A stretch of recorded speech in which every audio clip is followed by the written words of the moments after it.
if you're investing, right, you're putting money in a mutual fund, or you're putting money in an IRA or 401k, and and you say you're doing very well with those kind of things. You're making 7, 8% interest, but your debt is 22% average interest.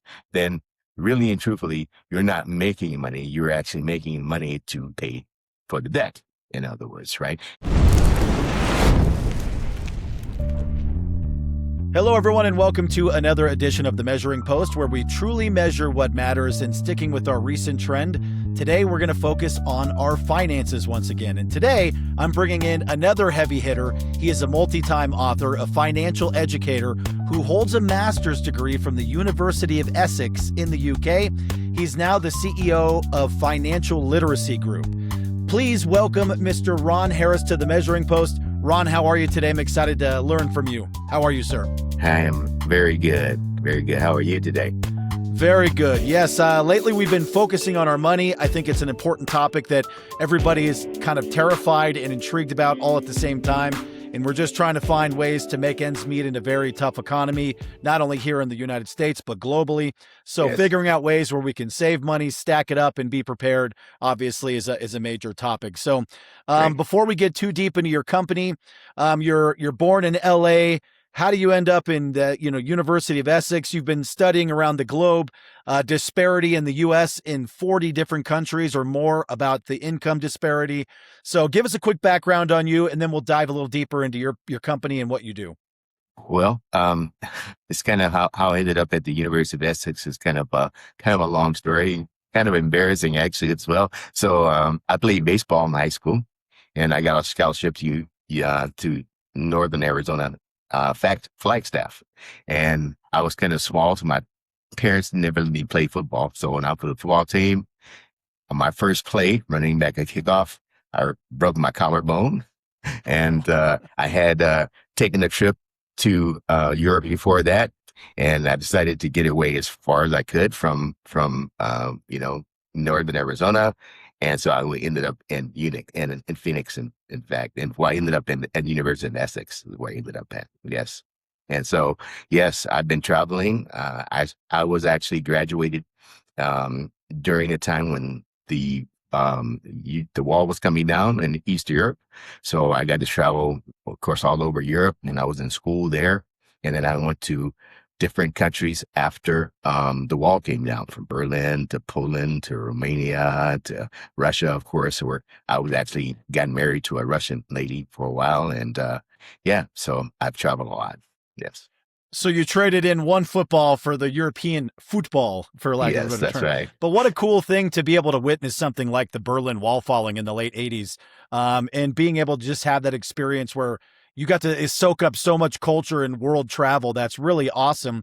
But I Yes. bet you, and we're going to dive into with your company and your experience, you learned a lot about finances, the way it's handled on a global scale, not just, the mom and pops who run their little checkbook and just try to make ends meet check to check. That probably plays a very helpful role in what you've become as the CEO of Financial Literacy Group. And on top of that, you actually created your own method, the FHA, which is Hybrid Financial Arbitrage. So I'm excited to learn a little bit more about that. But essentially, your core mission is helping people on Main Street manage their money like people on Wall Street do it. So when you throw that term around there, what does that mean to you and to the listeners? Well, I think that, people on Wall Street have more tools, more resources. And so bringing those resources to middle-class people is really what my goal is. That's what, helping people on Main Street manage their money and their finances like people on Wall Street, what it means. There's a big difference in the way the government, the way the politics, the way retail works in different countries, because I visited them. So as you may know, a few years back, if you work for a company, you could go out and get a loan from a lender for payday, right? Which normally carried a very big interest rate. And so you couldn't do that in other countries, right? France, you couldn't go and get a payday loan. So that, of course, did end here in the United States. But, previously, it was legal to do those kind of things. So when you kind of compare credit and interest and the way people pay their bills and the way they handle their credit in different countries, it's different, much different than the United States. Yes. Yeah, that makes sense. And that was you partially answered my next question of like, what sort of patterns did you see overseas? And, with the differences in the way that they manage their money. So you kind of answered that, but do they have like a similar credit system to the way that we have the FICO system here in the US? No, it's quite different because the FIFO system that we have here is really unforgiving. If you have bad credit, you pay high interest rates on different items, different things which you're trying to buy or finance, and in other countries is not treated the same way. You're kind of on an equal footing. If you pay your bills, they're not really counting points or giving you points against your FICO score or your credit, where you're kind of penalized for maybe late payments or having things that are charging you fees or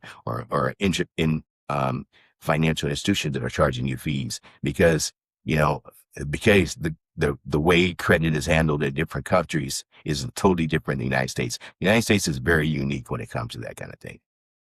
Yeah. Yeah. And I've spent a long time as a mortgage broker, an NMLS rated mortgage broker. So it is quite daunting credit in how things factor into it.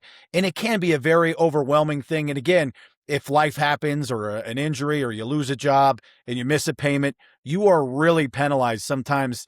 And it can take years to dig yourself out of that hole. So, Yeah. being able to manage money, smartly and efficiently is a skill set also that we're not taught really in high school, middle school.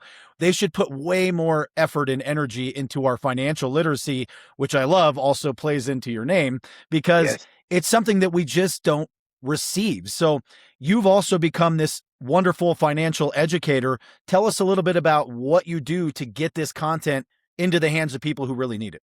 Well, it's very difficult, especially in United States, because the financial institutions really control the media. They have big budgets. They can spend lots of money, and so advertising, what we do, is really it's kind of daunting because you have to change the way people think.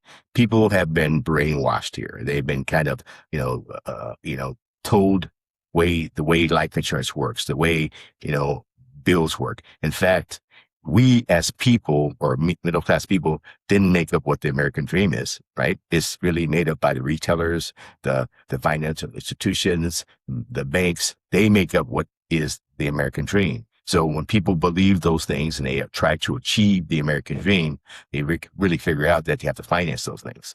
And so when you're financing those things, okay, the banks makes money. The financial institutions make money, right? That's the retailers make money in you. And so people are brainwashed, even with generic products in a grocery store, right? If you buy something that's a name brand because you think it's better, you're actually paying more money for that item, whether you can buy it as a generic item, right?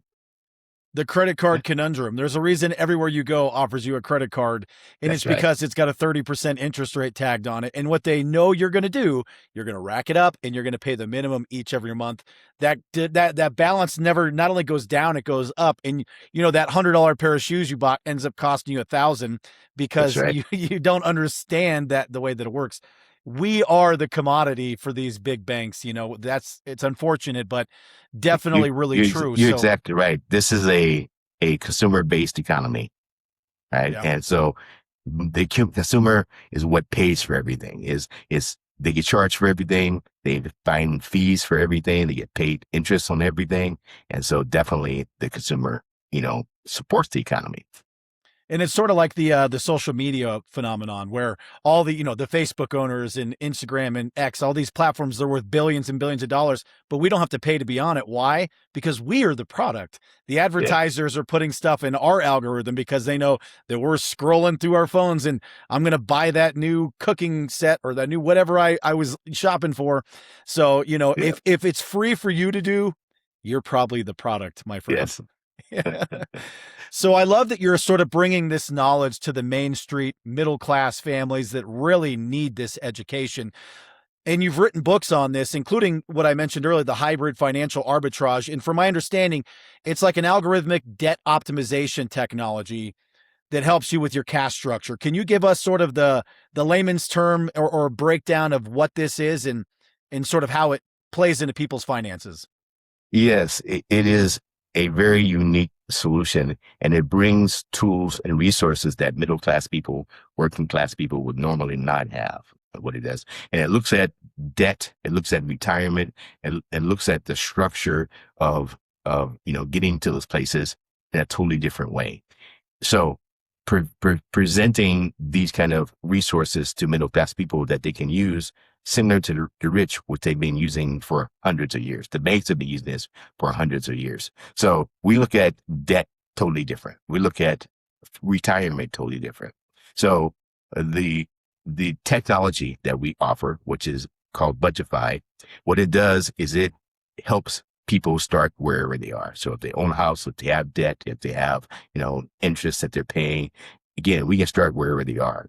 And so the technology is a budgeting tool, and it helps people look at their cash flow, their money, looks at the way they're going to market. And so they can see what subscriptions they have. They can see, what they have, what their bills are, what their interest rates are, and they can see those things. The technology then, of course, also has a strategy or multiple strategies, the size of debt strategy, the interest-based strategy, and using life insurance as a strategy as well to pay off debt.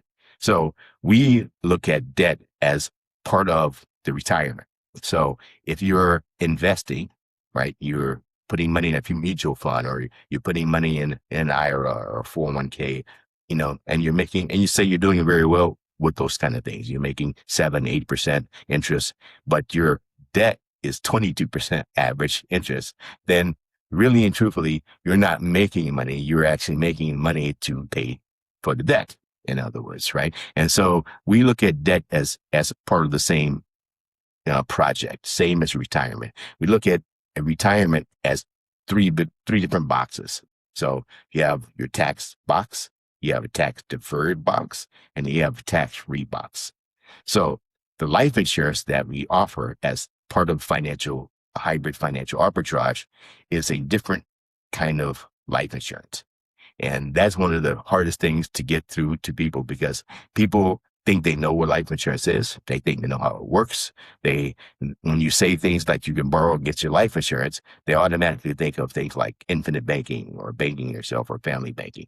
But this is much different than that, because the life insurance that we're offering is a unique kind of life insurance, and it carries that strategy of the buy, borrow, die strategy, which means you buy an asset, you borrow against that asset, and then you leave that asset tax-free to your heirs, right?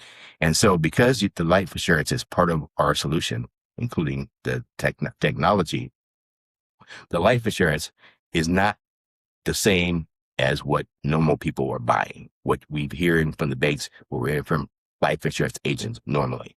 This kind of life insurance, actually your debt, the money you're paying, your discretionary income becomes your collateral. Okay. So now borrowing gets a death benefit. Your borrowing gets the life insurance or your cash value of life insurance. And what happened was, during the Consolidated Appropriation Act of 2021, it allowed for more middle class people to put more money into life insurance before it becomes a MEC. So when I'm creating a life insurance, I'm not creating it based on your death benefit. So what's going to happen when you pass away, how much money is going to go to your family.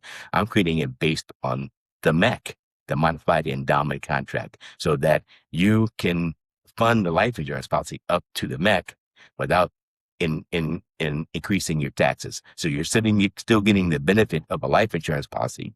However, you're now not concentrating on the death benefit, if you understand that, right? So again, it's totally different, because this is what the banks have been doing for years. The rich have been doing for years. It's kind of the concept of Elon Musk, right? We all know Elon Musk, but if he doesn't have money sitting around, right, to buy things, but he has assets, stocks, right? He owns companies. And so if you want him to buy something, or if he wants to buy something, he's going to borrow against that asset, right? And then pay with the asset. So now he avoids capital gains. It also avoids paying taxes on those things because the loan against his assets is the same as borrowing from the bank, but he's borrowing from himself. So life insurance allows people to do the same thing. They can borrow against their own life insurance by putting the money that's going to be going to their debt in the life insurance, then borrow that money out of the life insurance and use it to pay the debt. And that money in the life insurance still earns interest. It's still indexing. If we're using an IUL, or what we call POLI, which is kind of life insurance that we use because it is like BOLI, which is bank on life insurance, right? So it is totally different from what people know. And so when I'm talking about it or when I'm introducing it to people and they've already, experienced life insurance, it's tough to get past that, to make them understand that this is totally different from what they're already doing. No, it's a beautiful strategy, and I've actually done a lot of research into it, and I do have a bit of a financial background, but it is still confusing because again, like I have a term life insurance policy in case I die early, I got kids, they'll have their house paid off. So I have a little bit of peace of mind. But again, there's so many ways you can strategize and utilize your life insurance policy to gain your wealth or increase your wealth that I think is really sort of a lot of us are in the dark. We kind of grew up with our parents and their parents where, dad works the coal mine 40 hours a week. And after 40 years, he retires and we got this great pension and we can all survive. Those days are long gone. You have to be smart with how you're accumulating and building wealth. So I really like what you explained, but I'm just curious. Do you guys actually offer, or, one of your providers offers life insurance policies for like someone like me? If I called you, I'm looking to increase my wealth. How does it work? Is there medical where we have to go through a full physical? Is it whole life? Or are those things completely irrelevant for what you're discussing? Well, it's very similar to if you're getting life insurance. There's no difference really and truthfully. In fact, what you're saying about term policies is true. What people think about term policies, I don't sell them anymore because if I sell a term policy, which as you probably know, or maybe you don't know this, is that the carrier only pays out less than 1% of the time on term policy. Really and truthfully, it's kind of morbid, but they're betting that you're not going to pass away during the term, and you're betting that you are going to pass away during the term, right? Yeah. And so you're looking to, what happens when you pass away. You have a protection. You have a legacy that you're giving to your family. So I can create life insurance, yes, based on the information you give me. And you have to have good health. So normal life insurance policy. But it's just with this kind of life insurance is I'm creating it based on the MEC, right? Not based on the death benefit. So I'm creating an investment for you first, right? And then what I do, I'm saying minimum death benefit, maximum cash value, so you can put more money in life insurance. And then after I get to the point, so the technology, kind of funny, the technology, it gives me numbers. It tells me how fast you can pay off your debt. It tells me using any of the strategies that I want. I can use the size of debt strategy, or I can use an interest-based strategy. And then tells me, hey, you have a 30-year mortgage, you have credit cards, you have loans, you have car notes, whatever you have. And it consolidates all that, looks at it, what the interest rates are, and then it takes the money that you have left over after you're paying your normal bills. And it tells me, using your discretionary income, using the money that you have left over that's going to go to the debt anyway.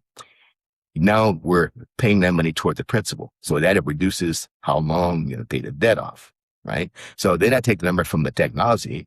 I then put them into life insurance because the technology tells me this is how much money you're going to need to pay off your debt.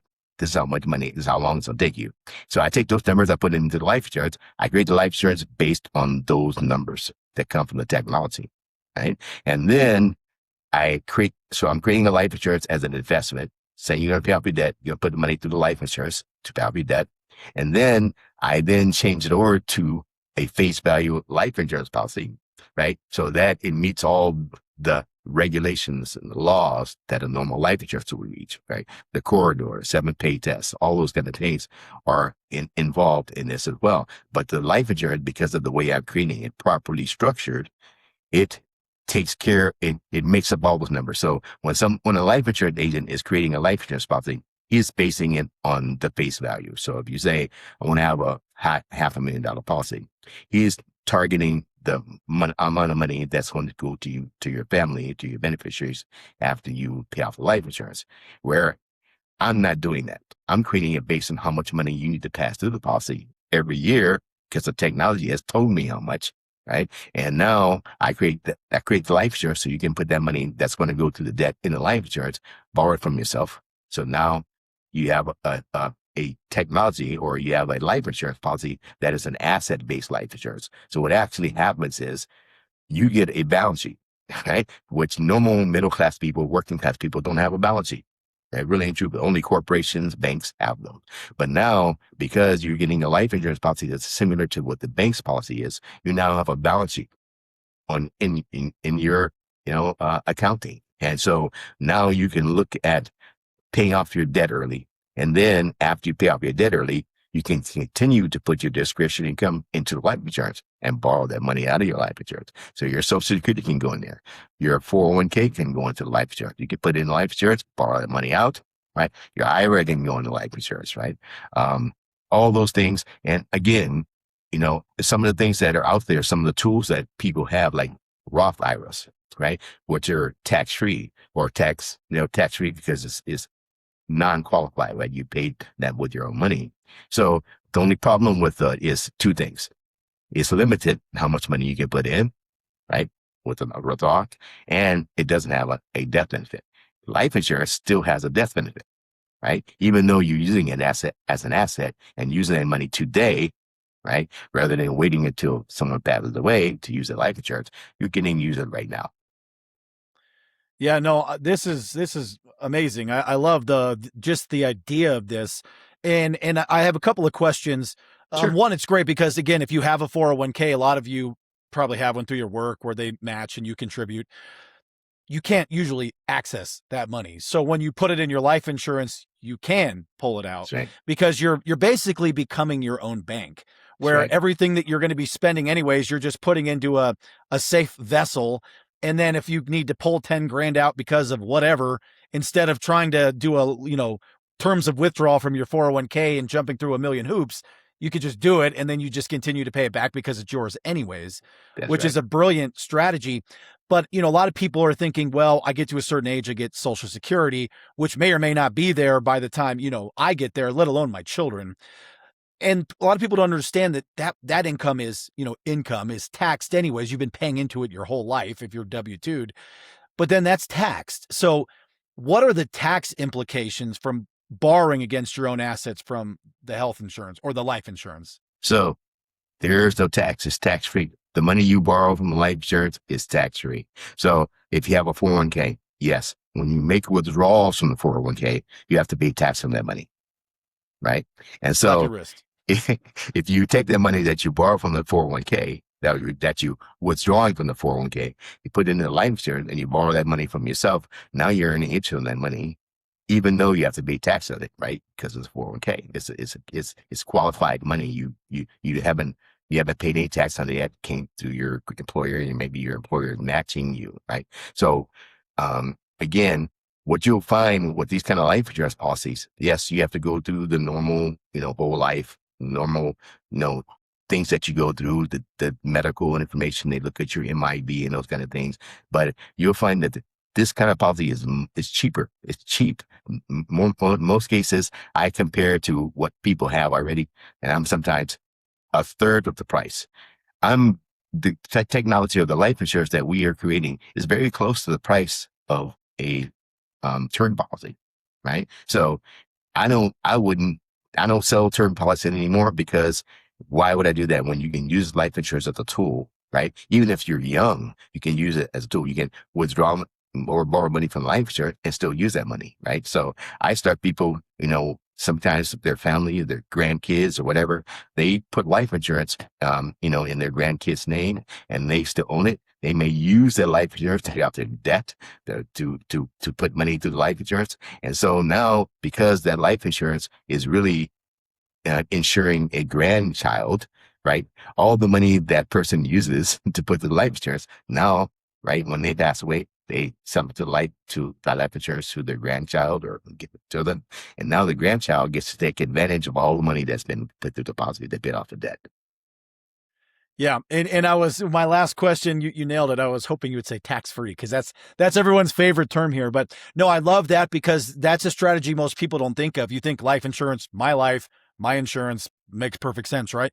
But as you get older and closer to the end of times, for lack of a better term, Yeah, it's much harder to get a whole life insurance policy because you just have things that are wrong with you, high blood pressure, high cholesterol, whatever the case is. So you might not even be eligible for a policy. But that's right. if you have a grandkid, a child that's younger, these are great tools because as I'm alive, I get to utilize it. But what I'm doing is building it up so it's a large piece of asset that they will get handed when I'm gone or at a certain age. I'm sure you can transfer it. I would imagine, Yeah, considering they get that. So that's actually a good question. If, for example, my daughter is 12, great yeah. health. If I were to start a policy on her at 21, does that transfer to her or is that I can use that until my death benefit? How does Yes. that work? It- both. You can either transfer it to her at 21, right? Or you can, when you pass away, you can then give it to them. And now they have all the money that you put through it, right? The loans that you paid, the debt that you paid, your discretionary income, your social security, your nest eggs, right? They all went through that policy. And now that policy belongs to your child or your grandchild, right? And so there's lots of things you can do with this that if you understand that, right? So if you are using the policy and you put in your 401k that you withdraw money to the life policy, to the life insurance, you put it in there, you're actually recuperating the taxes that you still have to pay on the 401k, right? If you're using it that way. And so this makes it different. This opens it up for you. So, and if you're putting money away, as you know, you have R&Ds when you turn 73 years old, right? Those kind of become irrelevant because now your money, you put it to the life insurance, right? And you don't have to, right? You're not subject to what the RMDs, you don't have to take money out of the policy, get paid on no matter what, if you need it or not, right? You can use life insurance in a lot of different ways. It becomes an asset for you. And another question, This seems another so thing you were simple. just, yeah, another thing you were just saying about, when you get up in age, and there's a point, right, when you're just saying maybe you're not healthy, but you're still, you're older. And so the life insurance at that point will cost you more money because of your age, right? So that's when you might want to look at maybe putting in a grandchild or putting in your child or and you still own the policy, right? You can still own the policy no matter who you put it in, as long as you have insurable interest on them, right? So now the premium becomes cheaper, right? Because you said you have a 12-year-old, right? And so now the policy is cheaper because that person's young, they have great health, and now you're using that policy for the same purpose. It's an asset for you, right? And so you can do it that way as well. And I do it all the time. Yeah, and that's actually a brilliant strategy because it creates that generational wealth that a lot of us just don't understand, or maybe we come from humble backgrounds where, again, like I said, mom and pop grew up working middle class jobs. They stocked away what they could. You can't retire off putting money in your savings account anymore. It's just Yeah. not going to happen because the dollar is losing its value. Everything's getting more expensive. And who knows the uncertainty of the economy and 10, 15, 20 years from now, we could be in a completely different world. So I know a lot of people, they put their nest eggs in, S&P 500s, stocks and bonds. Crypto obviously is a massive player in this. So Yes. that's another question. I do have a pretty big crypto audience. Is crypto something that can be put in your life insurance policy or is that still a, separate Yeah. buckets? It's still not, something that we can use is crypto is right. I think it's becoming more popular, more liberal, and it may turn to digital capital in the future, and that you can use that for your life insurance. And I think some companies are using some of the digital money like crypto in their 401ks. I think you can invest some of those things, but not in life insurance yet. No. Yeah, because I know of a couple of groups that I've worked with or talked to in the past where they were sort of pioneers and they found a way to incorporate crypto into their retirement platforms, but it's Yeah. not life insurance. It's more like in their just retirement umbrella where you got your IRA, you got your 401k, you Yeah. got your self-directed IRA, and you got your crypto. So There is ways to do it. You got to, that's a bit over my head. Yeah. But what you're explaining to me makes perfect sense. And it's really something that I'm actually going to call you on because I got two healthy kids. one's almost 19, one's 12. I've already got my term life insurance policy. You're right. I wouldn't do it again, but I got it when I was in my mid 20s when I had my son who is almost 19 now. And it was more of just like, I was told this is what you do. You get your term life insurance policy because if I kick the bucket early, at least my kids and my wife, I know that they're going to be taken care of. The house can get paid off. I don't have to have that stress hanging over me. I just have to make it to a certain age where either they're well off enough or I'm old enough that if I die, everyone's going to be fine anyways. So, or hopefully I've paid things off. Yeah, But this is a great way to build wealth long term. I agree. I think that term policies are for younger people, right? Just getting started. Mm. You want to have a legacy. You want to protect yourself. You're just getting started in your life, and a term policy in that case, it really works well. But let me say this: so I had an uncle who had a term policy when he was 27 years old, first time. Right? He had a 20-year term policy. So when he was 47, right, he had to decide what to do. He ended up getting another term policy, right? So another 20-year term policy. So he had paid, from 27 to 47, and now he got another 20 years. Now think about it. He's 67 years old. Life insurance is going to be very expensive for him. Even another term policy at that age, it's going to be very expensive. So now you spend 40 years of paying for life insurance. You have a term policy, and to get a whole life policy at that point, and it's going to be, forget about it. It's going to be, I'll be an arm and a leg for it at 6, 7 years old. So really and truthfully, my uncle, what he did is he opted again for another term policy, right? So it took him to 77 years old. So, at 80 years old, around that is when it's kind of the limit. He ended up passing away at 85 years old. So he had no life insurance at that point. And he spent tons and tons of money for 40 some years just to be protected. And at the end, he didn't even get that. So that's a real concern. I think, I'm the same way. I think mine is 20, might be a 25 year. I'm not sure if that's even a normal increment, but when I got it, I still probably got 10 years on it left, 15 years max. Yeah. I mean, I'm in my early 40s now. So this is something that I definitely need to consider. Yeah. Because I'm going to run up to I'm going to do exactly what your uncle did. And I don't want that to be my story.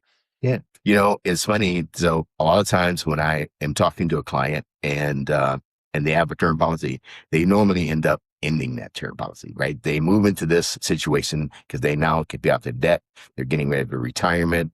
They can, they can save money. You can use the cash value of their life insurance, and then they just stop paying or cancel the term policy because now they have a policy that will cover them, give them a legacy, but also an asset that they can use right now.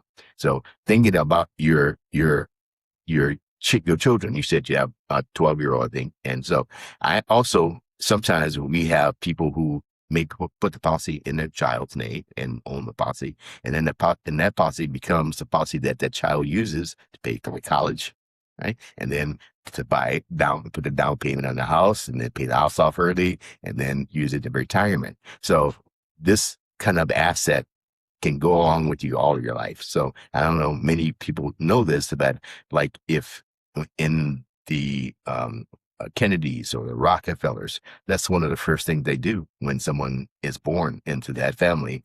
They get a whole life policy for them that carries with them, follows them throughout their entire life. And it's one of those things when you say it out loud like that, it just makes perfect sense, but people don't teach you this.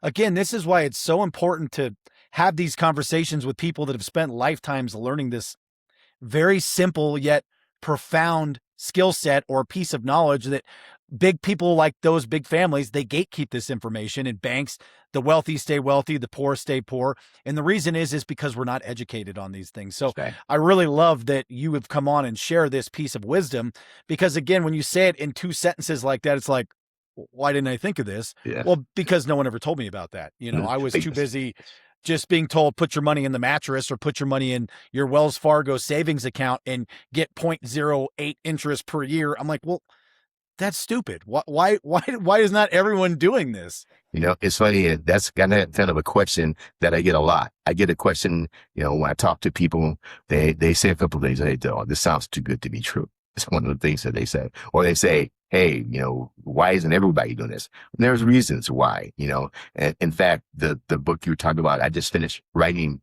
my sixth book. And so I put all that information in there. So of course, and I have nothing against other insurance agents or have anything against advisors, but advisors, the way they operate, if you work for Merrill Lynch, you sell normally Merrill Lynch stuff. And again, you get paid by fees, and the fees are on the amount of money you have under management. So if you're putting money in 401k or a mutual fund or an IRA, that money is under management with that advisor. And so advisors, again, they want to get commissions, and so they want to get paid. And sometimes they don't know that this exists too, right? Sometimes it can feel like it's complicated, but it's not that complicated, really and truthfully. And so advisors want to teach this because the money is not under management. Life insurance agent, if they have a big book of business already and they've gotten paid in advance, because the way life insurance agents get paid, they get paid in advance for selling a life insurance policy.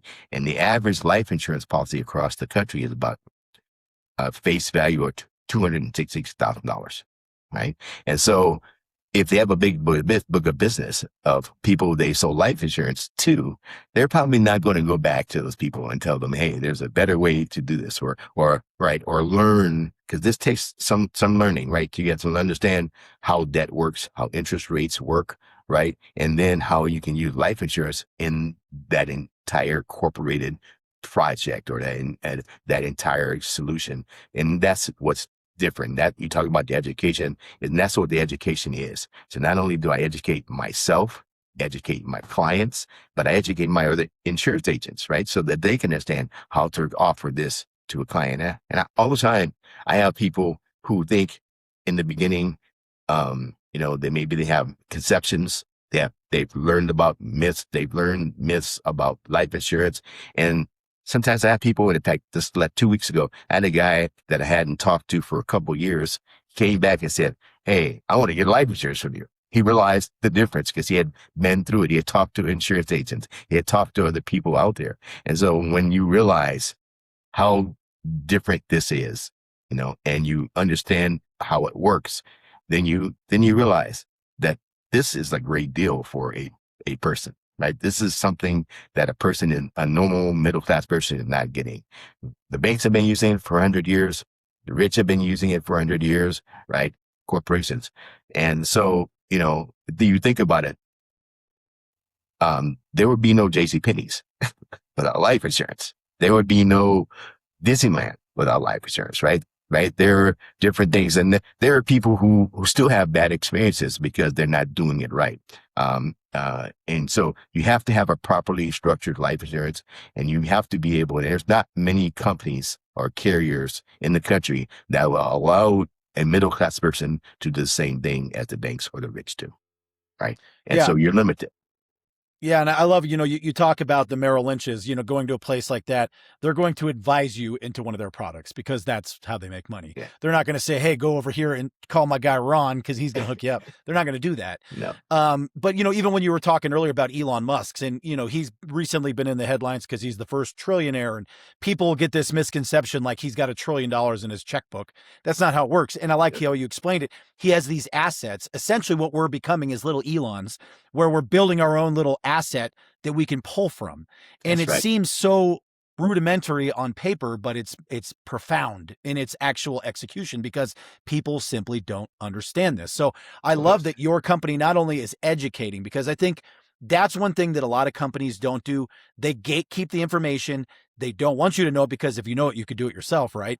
So they want to sort of funnel you to them to get the payday and the commission. But you not only do this, obviously you're educating people, and you've created a technology that helps them accomplish this. And obviously the goal for you is to not do this for free. You have to make a living as well. But I love that your mentality is education first. So with that in mind, where can we find your books? How can we connect with you online? How can we get involved with what you're doing? Sure. So, of course, my books are on Amazon, and the first five books I kind of self-published.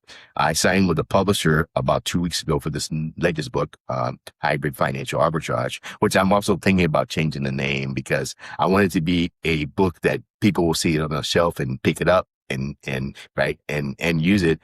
Maybe people don't know what hybrid financial arbitrage is, right? So, you can go to our website, which is financial literacy group is the name of the company, of course, but it's also the website. And you can book an appointment there. You can see different advisors there. You get a list of all the different agents that are out there. We kind of have an education for all of our agents. It is called a financial literacy group professional educator. And so, an FLGPE.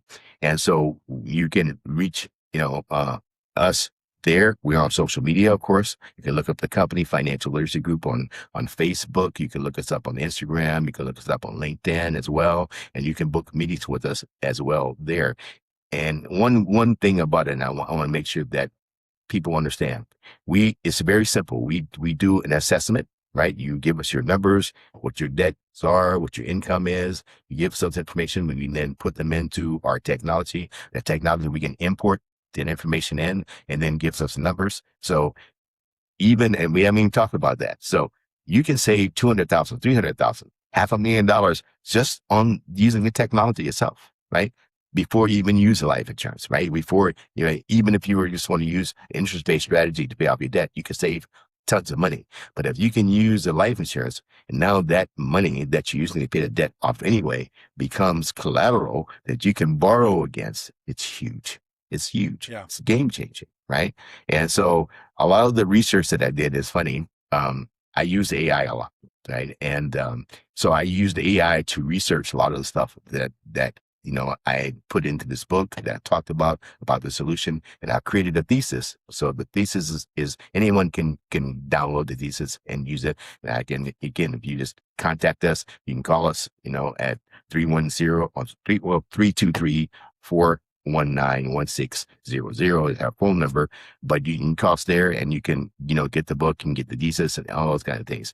But this is kind of funny is that I had created the thesis back last year, but I had to continue to update it because I myself was learning more and more things about what we're doing.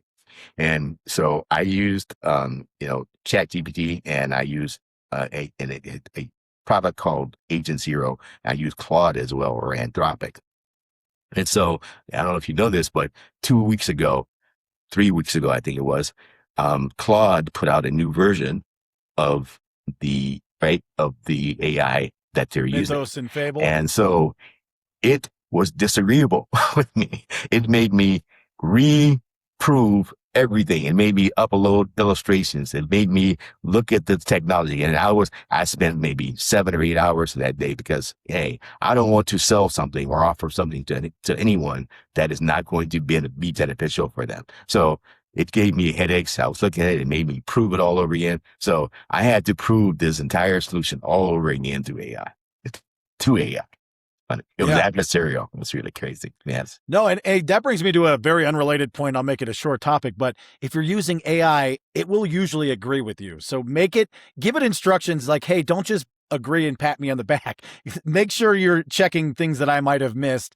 Don't just tell me I'm awesome. So that's an unrelated thing. But that's right. No, it is funny when you actually get one that actually performs the way it's supposed to. And you're like, I spent hours or weeks or years writing this, and you basically just told me it was garbage and restart. You're like, oh, what?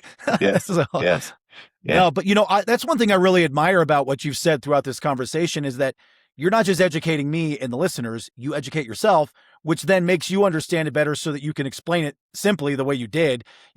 That's sort of one of the running things in this show and in life. And smart people will tell you, if you can't explain it like you're a 5-year-old, then you don't know it well enough yourself. And I think you did that today. You really sort of broke it down in a way that like the light bulb clicked and the little hamster wheels are turning in my brain. So I really appreciate that. And guys, again, check out financialliteracy.group. Hop on Amazon, just search up Ron Harris. Make sure you're getting your hands on these books. And also, I don't remember the number, but I'll when I post this video, I will make sure to include that so you can get that free thesis report.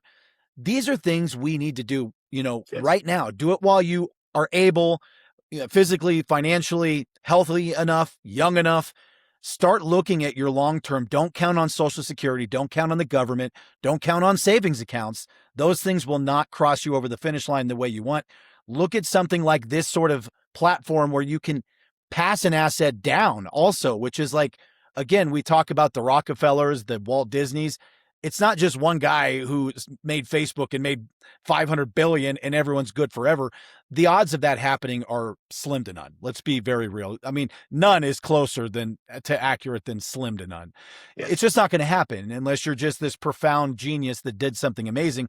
Instead, be smart with your money and put it in a Yes. place that protects your long-term assets and wealth and that you can borrow from. It's such a simple concept. So Ron, Yes. I have nothing else to say, but man, you're a wizard. I'm glad you were on the show today. So Good. for someone that's just listening and tuning in, if you had one final piece of advice, how do I protect my long-term financial wealth? What do you tell them? So how you do it is you turn your debt, your liabilities into income and wealth forever. Right. That's kind of the way we go to market. That's what we're thinking is that you're actually, turning your debt, things that you're paying already into income. So you want to move everything that you can when you retire from the taxable box, tax deferred box, and the tax free box. You want to move as many things to tax free box as you can. That's what this does. Love it. Absolutely. Again, check out financialliteracy.group. I'll make sure to put that link when we post this video. Been very informative. I learned a lot. And honestly, I am absolutely going to be reaching out to you after this because we're getting these kids on life insurance and I'm going to build some long-term wealth for myself. I highly recommend you do the same. So again, thank you, Ron, for coming on the Measuring Post. It's been wonderful learning from you. Can't wait to get involved and also share this on a bigger platform on our social media channels and everything else. Really, really profound stuff and explained like a pro. So, Ron, thank you for coming on the Measuring Post, my Hey, friend. thank you for having me. It's great. Thank you, Joe.